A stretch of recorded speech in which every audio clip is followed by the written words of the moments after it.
नहीं है।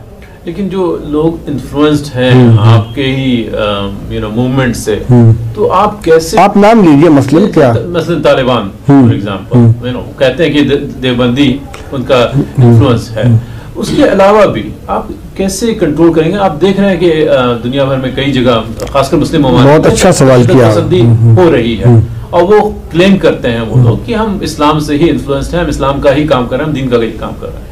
अब हिंदुस्तान में भी देखिए ऐसे हालात पैदा हो गए कि हो सकता है कोई जो नाइंसाफी हो रही है मुसलमानों के खिलाफ उठा सकता है, तशद्दुद कर सकता है, इस्लाम का नाम ले सकता है। तो चूंकि आपकी शाखें इतनी फैली हुई हैं, कैसे आप उसको देखिए, शाख का दो माना होता है। एक तो होती है ब्रांच। ब्रांच का मतलब ये होता है कि वो मरकज से जुड़ी हुई है, इंतजामी एतबार से वो पटाखा है, कोई शादी वगैरह होगी, का नाम लिया और पटाखा छूट रहा है।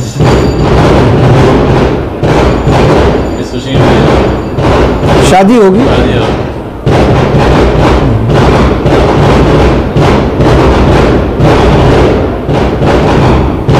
मैं याद कर रहा था कि शाख का एक मतलब तो ये होता है कि एक सेंटर हो, वो सबको कंट्रोल करे, सबको हिदायत दे हर तरह की। यहाँ शाख की ये कोई शक्ल है, दारुल की कोई शाख नहीं है, कोई इसकी ब्रांच नहीं है। लेकिन यहाँ से पढ़कर जो लोग निकलते हैं वो अपनी जगह मदरसा कायम करते हैं, अपना मादरी इल्मी होने के एतबार से, मरकज़ होने के एतबार से इसकी तरफ निस्बत करते हैं। इस एतबार से बहरहाल दारुल उनका मरकज़ है। लेकिन दारुल को मरकज़ मानने का मतलब ये कि जो बुनियादी फिक्र, इसको मसलक कहते हैं, ईमान के सिलसिले में अल्लाह के बारे में क्या अकीदा हो, रसूल के बारे में क्या अकीदा हो, क़यामत के बारे में क्या अकीदा हो, जिसकी बिना पर ये मुख्तलिफ मसलक बने हैं, जो बंदी है, बरेलवी है, गैर मुक़ल्लिद है, इसको अहले हदीस कहते हैं। इस एतबार से तो वो दारुल की तरफ बहरहाल मंसूब है। लेकिन उनका तरीक़ेकार, तरीक़े अमल, उसमें दारुल से उनसे कोई टच नहीं है। तालिबान जो कहते हैं कि हम देवबंदी हैं, तो देवबंदी का मतलब ये कि हम बरेलवी नहीं हैं, हम अहले हदीस नहीं हैं, हम मौदूदी नहीं हैं। मसलक और मजहब के एतबार से दारुल हमारा बड़ा है।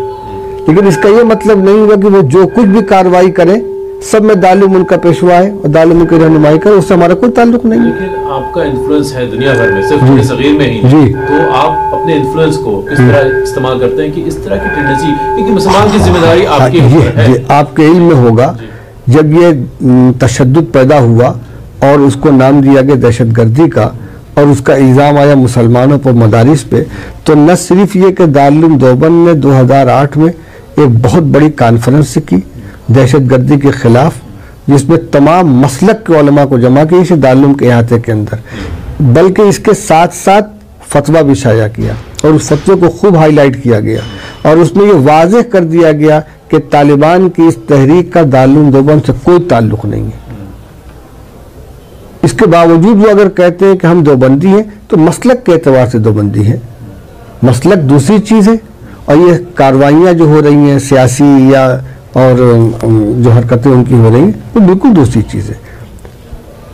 अगर दारुल से उसकी रहनुमाई होती या उसमें उनको कोई कुव्वत पहुँचती, तो दारुल में भी तो होना चाहिए। दारुल अगर उनकी तायद नहीं करता तो कम से कम उसको कंडम तो न करे, उसकी मुखालफत तो न करे, उसके खिलाफ फतवा तो न दे। अब इसके बावजूद अगर वो कहते हैं तो ये उनका अपना कहना है।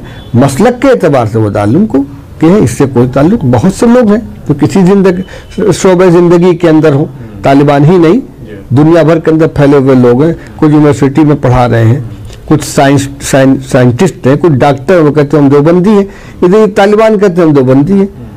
तो फिर जो कुछ भी वो अमल कर रहे हैं सबकी निस्बत दारुल की तरफ तो नहीं की जाएगी, इसलिए कि उनकी निस्बत मसलक के एतबार से है, उनके सारे अमाल के एतबार से नहीं है। और हम जितना उन पर असर डाल सकते हैं डालते हैं, लेकिन वो हमारे मातहत नहीं है। किस तरह असर डालते हैं? असर डालते हैं अपनी बात कह कर।